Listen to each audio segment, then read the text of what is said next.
for getting vaccinated. James?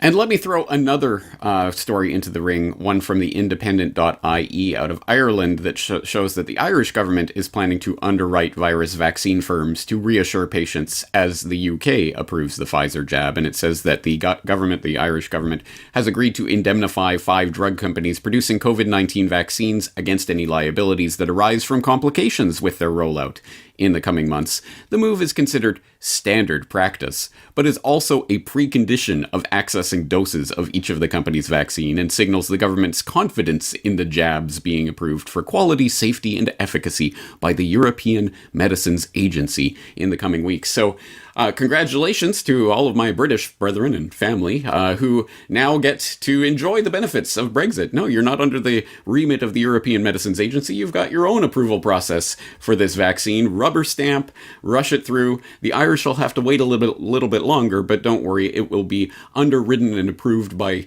the Irish government, and of course, legal indemnity for anything that could possibly go wrong. So let's just make sure I have this straight. First of all, of course, the Pfizer vaccine and the Moderna vaccine, experimental mRNA vaccines, never before approved for human use, have been rushed through development in a series of months.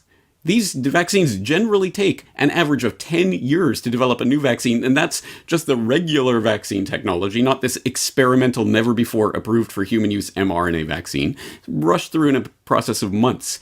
Go to the Pfizer phase 1, 2, 3 clinical trial protocols, which they have published on their website. I will provide a link, and you will see that the phase 3 trial of safety and efficacy testing is still ongoing with regards to this vaccine that they are now rushing and writing legal indemnity for. In fact, the trial itself will not complete for 24 months after vaccination, so 2 years. So people who are rushing to take this vaccine are literally human guinea pigs who are literally volunteering to be experimented on.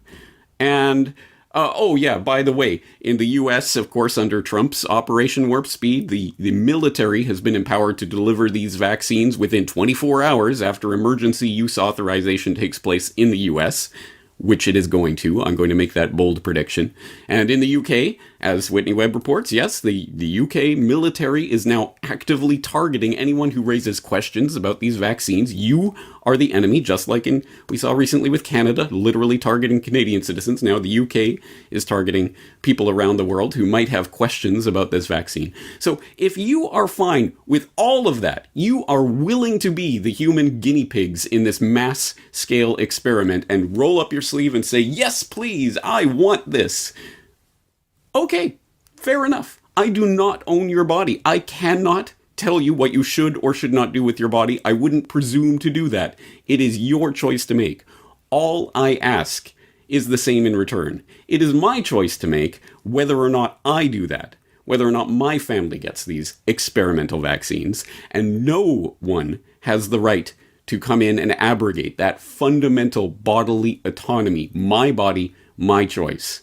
Is that a deal? That's all I'm asking, and I think that's all any reasonable person would be asking in this situation.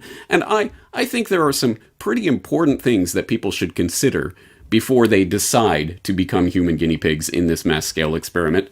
But we'll, of course, as always, put the links to all of these things in the show notes so that you can go and research it for yourself and come to your own conclusions and decide for yourself what you will and will not do with your body. James, this has been hitting me more and more. How sort of easy this all could have been in some ways. Oh, there's this virus, and maybe, some of the older or infirm, they're going to be the most vulnerable, so, be careful. Okay, great. But you've forced healthy people to destroy everything. Again, this could have gone all so differently, but they didn't want it to go this way, so it's going to go way more different. James, I was talking this morning on my morning show. Essentially, half of the medical professionals surveyed in the States, they're not going to take it. And what does that tell you when the people who work inside this industry go, oh gosh, I don't think